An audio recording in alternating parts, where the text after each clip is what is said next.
So we're going to go through what is value. Now, I'll leave all kinds of things in the description, including the article that's actually supposed to come out today on value as well, if you prefer reading. We're going to go through exactly what is value, because this is a concept in economics that has been surprisingly complicated, surprisingly difficult to really figure out. For a while, it was the labor theory of value, which you'll hear that's very common among Marxists. That's something that pretty much Marx advocated strongly, the labor theory of value. That's what most people associate it with, which is the economic value of a good or service is determined by the total amount of socially necessary labor required to produce it. Now, what people don't actually know is, believe it or not, Adam Smith, David Ricardo, a lot of the classical economists really did believe in the labor theory of value as well. They added their own spin to it, but they did believe in the labor theory of value.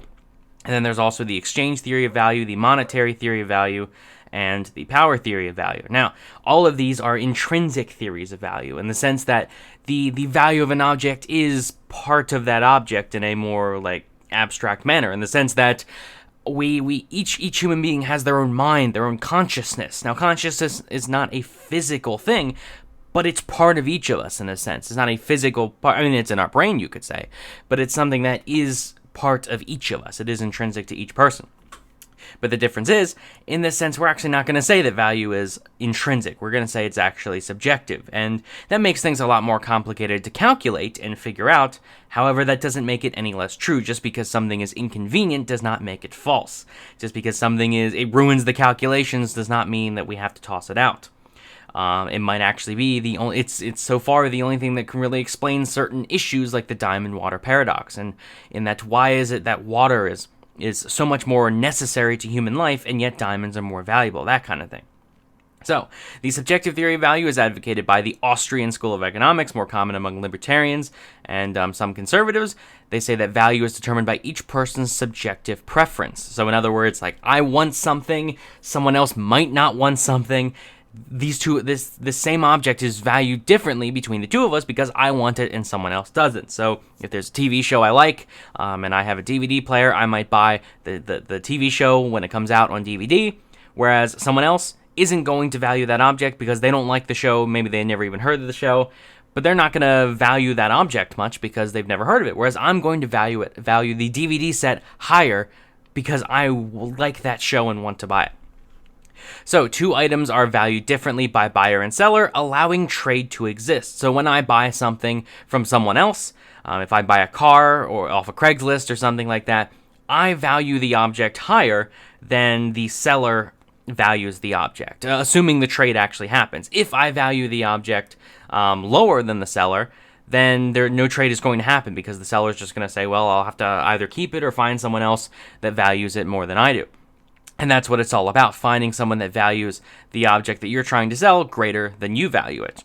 And that's when trade happens, is when we reach a point where we find out that, okay, I'm willing to pay this amount of it because I value the object greater than what I'm willing to pay for it, whereas the seller values the money greater than they value the object, so we're willing to make a trade. Trade is mutually beneficial because I now own something that's more valuable than what I paid for it, whereas the seller now has more money than they would have valued the object at. So value, in this sense, is measured ordinally and not cardinally. This is what messes up the complete, the more calculation of utility, in that if value is measured ordinally, first, second, third, you can't say first plus second equals third. It's like in a race. You can't say first place plus second place equals third place. You can't do that because you don't know the distance between first and second and third. So if I value an object more, if you take a set of three objects, and I value the first object the most, the second object intermediately, and the third object the least, you can't say that I value, you can't say at which amount that I value the first object more than the second object. You can say I value it more, but you can't exactly say how much more. Maybe if you go down the certain, okay, would you pay $1 for it? What about $1 and a penny? What about $1? Maybe you could figure that out by making different deals to me. But if I say I value the first more than the second, and I value both of these more than the third, all we can really say is that's pretty much it. We can't say exactly how much between the two. Whereas cardinally is 1, 2, and 3. So 1 plus 2 equals 3. That is a true statement. 1 plus 2 equals 3. But that is how a lot of some other economists will treat utility. as a simple, like, it's a mathematical formula. But you can use 1, 2, and 3 in mathematical calculations. You can't use first, second, and third in a mathematical calculation. So that's how the Austrians go about this.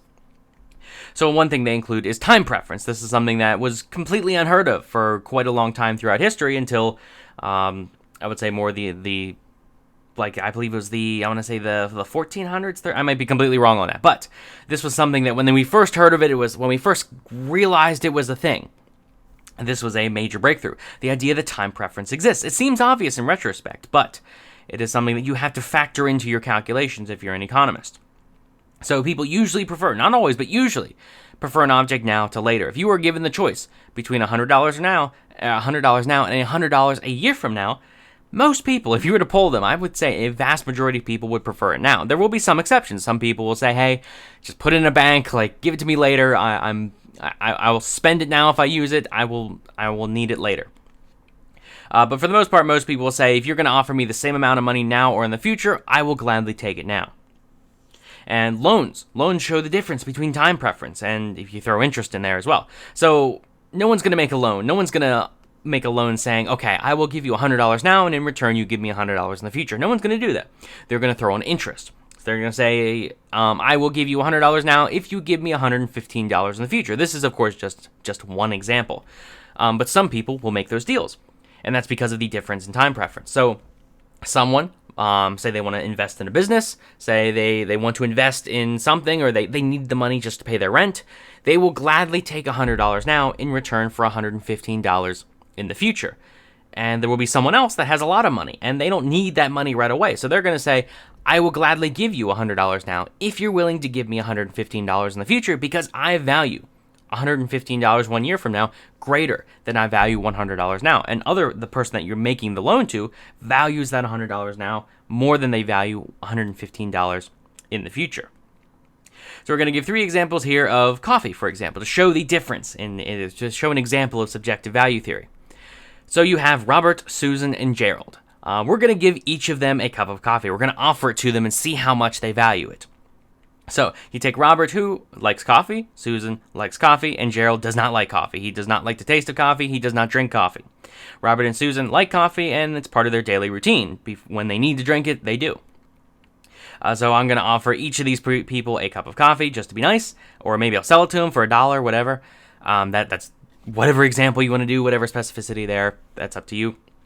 But that's not part of that doesn't really matter for this example. So we offer it to them. Robert and Susan are going to be grateful. They're going to say, yeah, I value this coffee. I like the taste of coffee. I'm going to drink it right now. Thank you very much. Whereas if you offer it to Gerald, he's probably going to say, no, sorry, I don't drink coffee. I don't like it. Or maybe if he's really polite, he will accept it and then maybe pour it down the drain later. Or maybe try to drink it in front of you to show that he likes it, but he's really not going to like it. So this coffee does not provide any value to Gerald at all. Whereas Robert and Susan, they find it valuable. Now, on top of that, there's sugar. Let's say you add sugar to the coffee. Robert likes sugar, so you add it to him. You add it to his coffee. He will value that coffee even more now because it has sugar. Whereas Susan prefers just straight, just black coffee, nothing in it. If you add sugar to her coffee, she will value that coffee now less than she did previously. So there's a difference in value there. Whereas Gerald, it really doesn't matter because he does not like coffee at all. So it doesn't matter. But now on top of that, they have different sleep schedules. So Robert, regular sleep schedule for the most part. He wakes up early, around 6 o'clock in the morning. He goes to work at 9 o'clock, works 9 to 5, goes home, goes to bed at around 10 o'clock at night. Susan works the night shift. She works 11 at night till 7 in the morning. And then she stays up for a bit. She sleeps at 10 o'clock in the morning and then wakes up at 6 in the afternoon. Same thing, goes to work at 11. And then Gerald, this isn't really relevant to him, but he has the same regular schedule. But he doesn't like coffee, so it's not going to matter to him either way. No matter when you give him coffee, he's going to say, sorry, I don't like it. Now, Robert, if you give him coffee at 7 o'clock in the morning, or, well, actually, to go better, keep it more consistent, we'll say you give him coffee at 8 o'clock in the morning, he's going to say, thank you, I need this. I'm about to go to work. I woke up not too long ago. I need my coffee. So you give it to him. He's going to be very grateful. He's going to value that coffee quite highly, and he's going to drink it. Then he's going to go to work. He'll go home and repeat the routine. Susan, let's say you give her coffee at 6 o'clock in the morning, or what did I say? We'll say 7 o'clock in the morning, same time as Robert. You give coffee to her the same time as you give to Robert, she's not going to be very happy because she's going to go to sleep in a few hours. She just got home from work. She's not going to be very grateful. She's going to say, sorry, I'm not going to drink it now. Even though I like coffee, I don't want it right now. I do not place any value upon this coffee because it has caffeine and I need to go to sleep in a bit. It's going to make things worse if I drink it. If anything, I place a negative value. I will pay you not to drink it. So she does not value it in the slightest. And this is time preference. This is an example of not just time preference, but subjective value. So not only do these people value coffee, you have Gerald who doesn't value it at all, but you have Robert and Susan who value it differently at different points in the day because it's one thing, like you value coffee more when you wake up than you do when you're about to go to sleep because of the caffeine. But because they work two different sleep schedules, they also value it subjectively at the same time of the day because their schedule is different. So just to show you how one object, coffee, does not have an objective value. It changes throughout the day. Sometimes people want it, sometimes people don't want it. These same people will want it at certain parts of the day and not want it at different parts of the day, and it's not consistent between the two of them because they have different schedules. And then you have Gerald who just doesn't like the taste at all, so he does not want it at all, period. So to provide an example there. Next, the idea of diminishing marginal utility, and of course I'm getting this from An Economy and State. It's a great book. It's about 1,000 pages if you want to read it, but it's also free online if you want to read a free PDF version. I'll try to remember to leave that in the description. It's very in-depth, so I wouldn't recommend going into it if you haven't read anything on economics. But if you have, I would say it's worth reading. It kind of summarizes the entire Austrian theory, a lot of Austrian concepts into one book, which is why it's so long. But there's the idea of diminishing marginal utility. So, when shopping, why do you suddenly stop buying things? That's the question. You have to think about this in your daily life. Why is it that if you enjoy food, like there's a certain food you enjoy, why is it that when you go to the grocery store, we'll take eggs for example. Most people like eggs. So you go to the store, why is it that you buy a dozen eggs or 18 eggs? Or however many is in a pack. You might buy 2 or 3 packs. But however many you buy, you don't buy out the entire store. So why is that though? That's an interesting question. Why is it that if you value eggs at a certain amount, why is it that you make one transaction, but you don't continue making those transactions? Why is it that you suddenly stop? And that's the idea of marginal utility, the idea that the first iteration of the item that you buy, the first time you buy that item, that is worth the most of all the items that you could buy of the same item. So eggs, again, the first pack of eggs that you buy, the first carton of eggs that you buy is worth more than the second that you buy, or maybe you don't buy it, and that's worth more than the third and the fourth, and so on until you eventually stop buying. So you can use boxes of pasta as an example that we'll go through eventually in a later slide. But each additional item is worth less than the previous item. So again, Jeff Bezos has a lot of money. He's got quite a bit of money. You give him $10, he's not going to care. He's going to say, "Oh, thank you." He'll place some value on the $10 because it's $10 he didn't have before. $10 is $10. But you give it to him, it's not going to really make his day, is it? He's going to say, "Well, I've already got plenty of these dollars. I'll take more, but." Again, it's not the most valuable thing. It's not going to make his day. Whereas if you give a homeless man $10, and that $10 is $10. That $10 is worth as much as the other $10.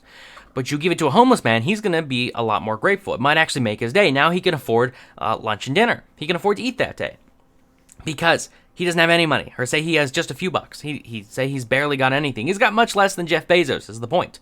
So that extra $10 matters much more to him than it does to a Jeff Bezos. So how we spend. This is an example of why marginal utility works the way it does. So how we spend. If we have a set amount of money, we're going to spend it on the most important things first. So food, shelter, and clothing. So if we don't have any money at all, none of these needs are met. But if we have a little bit of money, we're going to cover our most important needs first, the most valuable things to us. Then if we have extra money left over, if we have more money, we're going to spend that on our greatest wants, which are not as valuable as our most important needs. But they're still valuable. Greatest wants are still valuable. So we're going to spend it on that. And then say we have even more money left over. Well, then we're going to spend that on our less desirable wants next. So the idea is the initial money we have, we're going to spend on the most important things. And then any money left over, we're going to spend on our greatest wants. And then anything left over, we're going to spend on more other wants, but less important wants. And we can say our most important needs are worth more than our greatest wants, which is worth more than just plain old wants. And that's essentially how marginal utility works. The idea is that even though $10 is $10, that first $10 is going to go much farther than your 1,000th set of $10. So value ranking, for example, going back to the pasta. Let's say you're someone that likes the taste of pasta, and if you don't like pasta, you're just going to keep your $10. You're going to look at this list and you're going to say, okay, I prefer the $10 greater than any other item on this list, than any other set of items on this list. So you're going to keep your $10. But if you're someone that likes the taste of pasta, you like eating pasta for whatever reason, we're going to say it costs $1. I'm just picking a number out of nowhere again. This is just an example.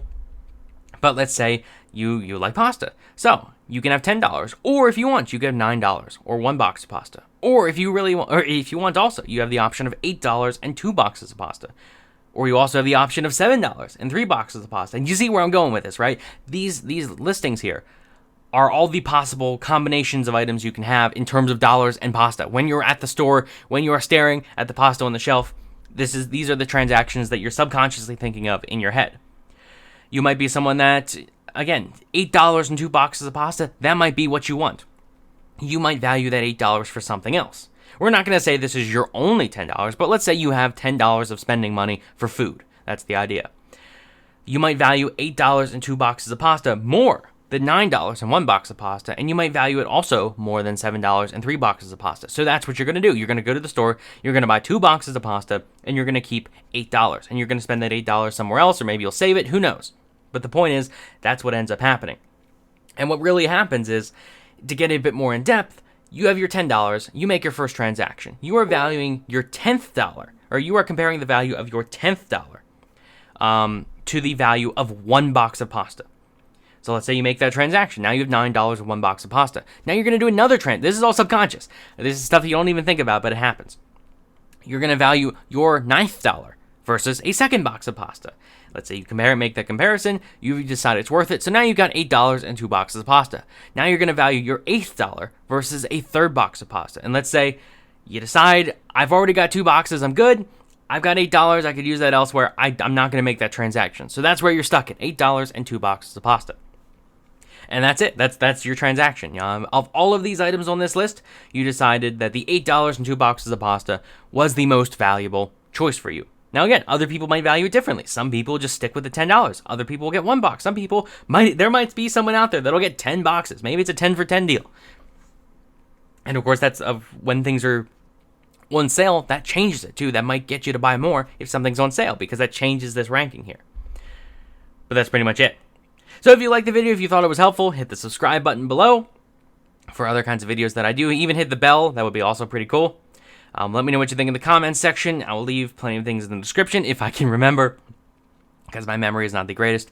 But if you disagree, if you think this is just complete crap, or you think, even if you agree with the subjective theory of value, but you think I got something wrong, leave it in the comments section. I'll leave a correction, or we can talk about it. If you think the subjective theory of value is complete crap, let me know why. If you have a better value theory, let me know why as well, if you prefer one of the other ones. But let me know what you think in the comments section. Like the video if you enjoyed, subscribe for more, and thanks for watching.